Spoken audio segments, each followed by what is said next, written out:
Hello you guys, hello and welcome back to my channel. So today I wanted to talk a little bit about how I was able to finish my master's program and get my master's degree when I was 22 and how I was able to pass the CPA exams 23. And I realized that that is a really young age to finish both a master's degree and pass the CPA exams. So I just wanted to talk a little bit about my journey, how I did it. Because I know we all want to get over that hurdle as early as we can in life so we can move on to other stuff. Before I get started, make sure you subscribe with the bell notification turned on if you want to see any more CPA videos. I do have more planned that I will upload to my channel. So just a little background about my journey, getting my master's degree and my CPA journey. I did get a Master's of Science in Accounting.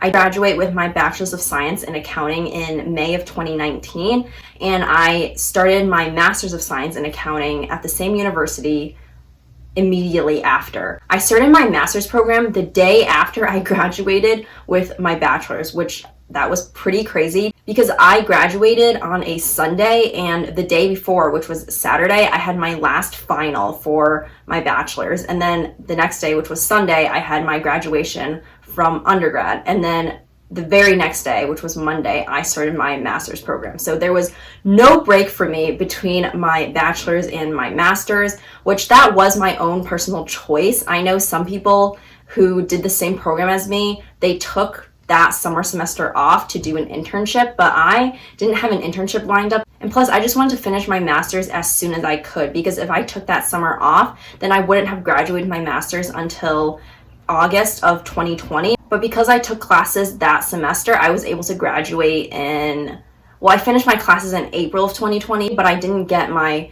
degree until May of 2020. So I got to finish my master's program about 3 or 4 months earlier than most people because I didn't take the previous summer semester off. And I didn't start studying for the CPA exams until July, so about 2 months later. And I was studying for the CPA exams while I was in my master's program. The master's program that I did required you to take 10 classes total. One of the classes you had to take, and there was one class that you could pick, but it could only be among a certain group of classes, and then the other 8 were electives, which means you could just take whatever class you wanted, and all of my classes were accounting classes. The master's program that I did give you the option of getting a certificate in data analytics along with your master's degree. I did not end up doing the certificate in data analytics because I really wanted to focus on studying for my CPA exams if I wasn't doing work for my classes. So for my summer semester, right after my undergrad, I took that professional class, and I also took 3 other classes. The professional class started a week earlier than the other classes. So there was 1 week where I only had 1 class, and then there were 2 weeks where I had 4 classes because there was like the overlap.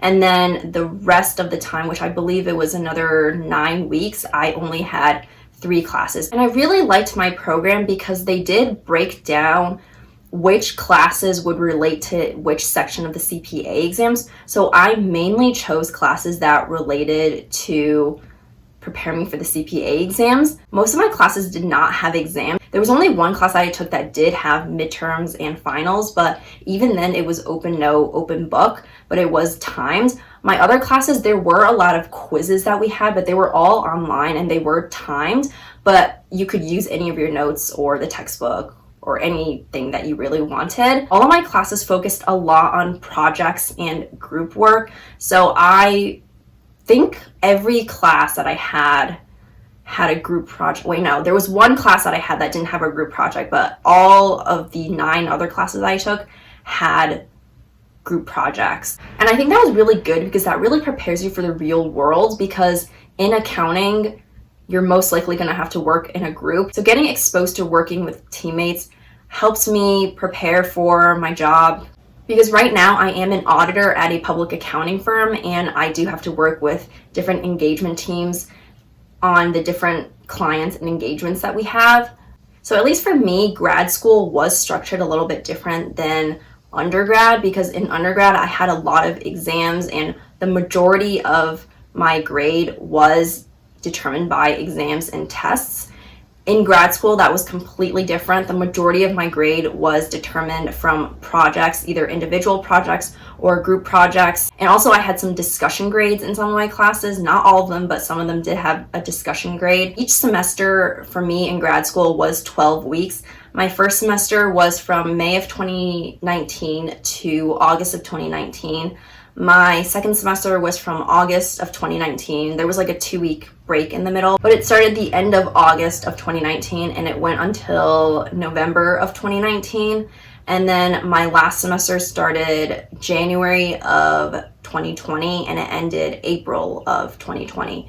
So I was able to finish my entire master's degree in 11 months, which is amazing because I was a full-time student, and I do know that there were some people in the program, actually I think most people in the program were working, so they were only able to take one class or at most 2 classes a semester. So sometimes it would take them 2 or 3 years to finish the entire program. But for me, I did 4 classes my first semester, 3 classes my second semester, and then 3 classes my third semester. So I was able to complete the 10 courses for the program. I took my first section of the CPA exams, which was FAR, in November of 2019, and I failed that exam. I scored a 65, and that was my lowest score out of all of the exams that I took. I got my score back 3 weeks after I took the exam, but I didn't wait to get my score back before I started studying for the next section because I felt like I was just wasting my time. So right after I took FAR, I took a day off and then I started studying for audit. And I studied 2 months for audit. I took audit in January of 2020. I got my score back 3 weeks later, but I actually didn't look at my score because I was about to retake my FAR exam, I think in 2.5 weeks, and I didn't want to know what my score was because if I failed it, that would just mess with my thinking. And so I actually didn't check my score until about 2.5 weeks later after I retook my FAR exam. And again, I did not wait to get my audit score back before I started studying for FAR. And I took about 6 weeks to restudy for FAR. I took FAR towards the end of February of 2020, and I got my score back about 2 weeks later, and I had passed that exam. And FAR was the first exam that I passed. I found out that I passed in March of 2020, right before the pandemic hit and everything closed down. Passing that first exam gave me so much motivation to keep going because FAR is what most people consider to be the hardest exam because it has so much more information than the other 3 sections. That is debatable though, because some people don't think FAR is the hardest, some people think another section is the hardest. Me personally, I think FAR was the hardest exam just because it had so much material, but I think the hardest material to actually study for was reg because I just wasn't that great at tax stuff, especially the corporate tax. I was just not good at that. And I kind of knew that going in because I did struggle a lot in my corporate tax class because I took corporate tax my second semester of my master's program and it was a really hard class. And so I knew going into reg that corporate tax on reg and property transactions and all that stuff was probably going to be pretty difficult. And it's ironic that I say that because I passed reg on my first try and it was my second highest score. I scored an 85.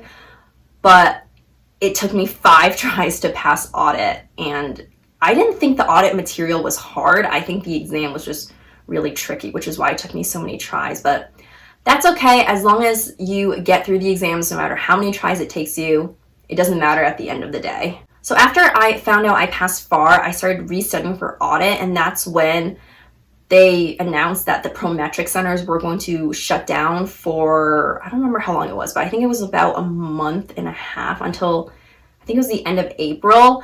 And I did not want to study that long for audit because my first audit attempt, I scored a 73, which it was only 2 points away from passing. So I didn't think I needed a month and a half to study for audit. Turns out I studied way longer for audit than I needed because I took that exam 5 times. So yeah, I think in total, if I had to guess, I probably studied like 6 months for audit, but I scored 373s. So I was 2 points away from passing 3 times. But anyways, I went through the audit material one time and then I decided to start reg because I knew reg was going to take me a while to study, and also because the reg material was going to change on July 1st, and I wanted to take the exam before July 1st.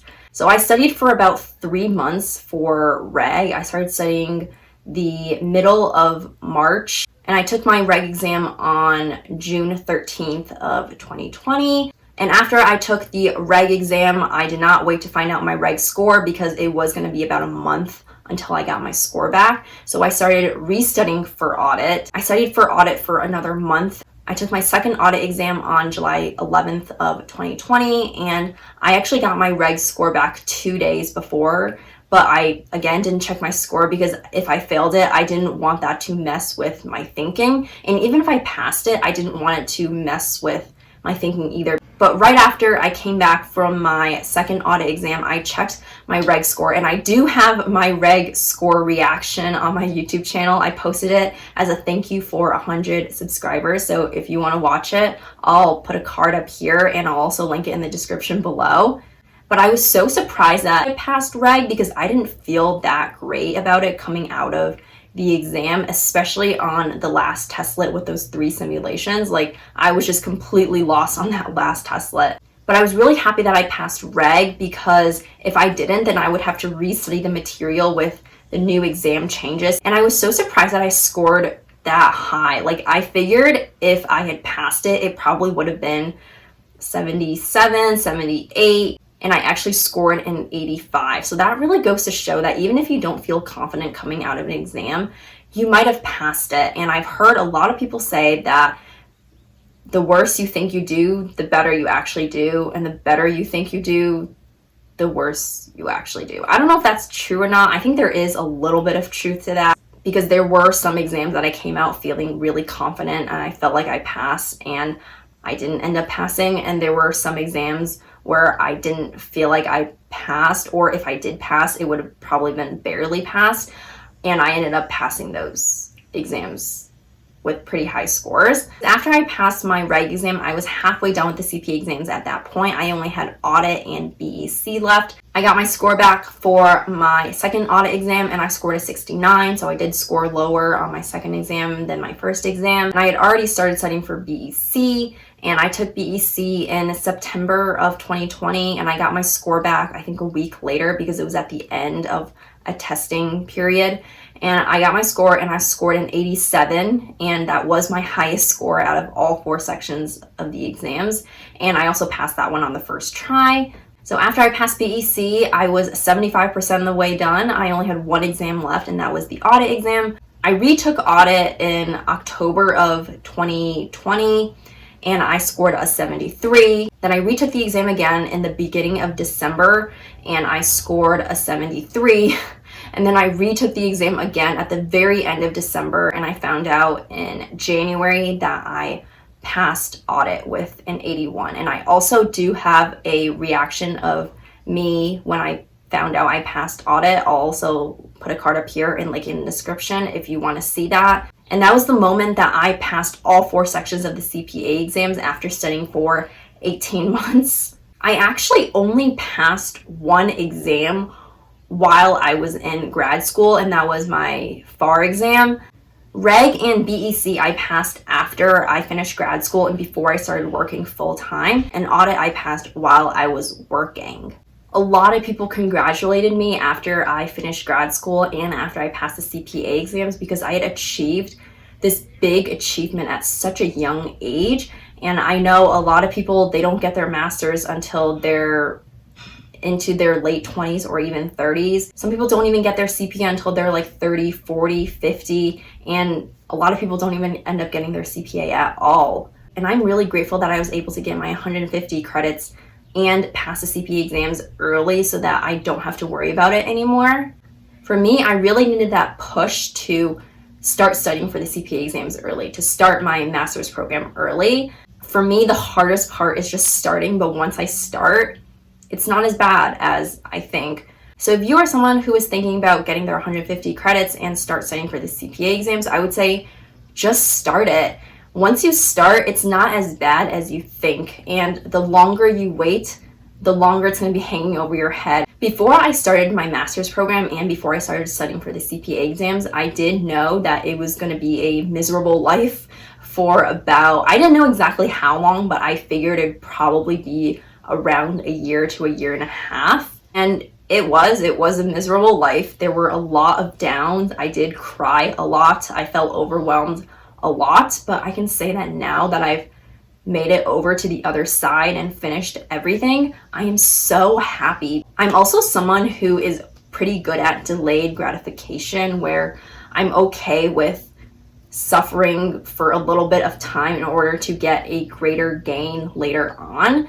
And not everyone is like that, I understand, but for me, I've always kind of been that type of person. Also, another one of my biggest tips for while you're studying for the CPA exams is don't study thinking that you're studying to take an exam. And I know that sounds crazy because that's exactly what you're doing. But when I first started studying for the CPA exams, I also had that mindset of, okay, I need to study this and just memorize it, and then I have to spit it out on the exam. Later on in my CPA journey, I changed my mindset. Instead of thinking I'm going to study to take an exam, I thought to myself, I'm going to study in order to learn the material, in order to understand the material. And that made such a big difference because that really helps me not be nervous for the exam, but it also helps me learn things better because I wasn't learning just to spit it out on the exam. I was learning to understand this material. And I think that helps me do better on the exams. I hope you enjoyed this video. I wish you the best of luck in your 150 credit and CPA exam journey. Let me know in the comments down below any questions, concerns, or where you are in your CPA or 150 credit journey. While you're down there, don't forget to subscribe and turn on the bell notification if you want to see any more CPA videos. And this way you will never miss a video if you're notified. Thank you so much for watching. I hope you guys are having an amazing day. Good luck with all your exams, and I'll talk to you next time. Goodbye.